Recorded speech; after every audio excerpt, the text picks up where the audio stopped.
Манай дээр хамгийн хэрэгэлтэй байдаг Transcend-ийн хаардыг танилцуулнаа. За манай дээр 4 терабит, 1 терабитийн хувилбарууд нь бол байна. За энэ нь бол энэ жилийн хамгийн тренд болж байгаа SSD portable hard байгаа. За ямар давуу талтай вэ гэдгийг та мэдж байгаа те.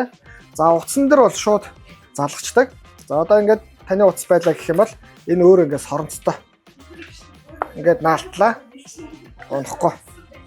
За ингээд 1 терабит юм уу 4 терабиттай байлаа гэх юм бол таны бичлэг, таны ирээл, таны одоо авж байгаа гоё зургнууд чи ерөнхийдөө бол алга болохгүй. Та ингээд гоё файлууд устгахгүй байж болно гэж ойлгож байна. За ингээд энэ Type-C оролттой. Type-C оролт руугаа ингээд залглаа. За энэ дэр ингээд iPhone байна те.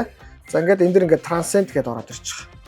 За тэгэхээр ингээд та ингээд өөрийн гэсэн явдаг баг компьютертой хардтай болж байна гэж ойлгож байна. За 1-4 терабит байгаа. Танд хэрэгтэй гэх юм бол манайх руу залгаараа, бичээрэй, мэдээлэл аваарай. Transcend-ийн бүхэл янз янзын төрлийн харднууд, флашнууд манай дээр байгаа шүү гэдгийг хэлмээр байна. За тэгээд энэ бол ингээд улс төргөө чигний хамгаалттай юм байна.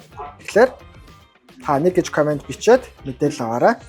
Тэгээд Transcend-ийн хардтай болохыг хүсвэл манайх руу залгаарай.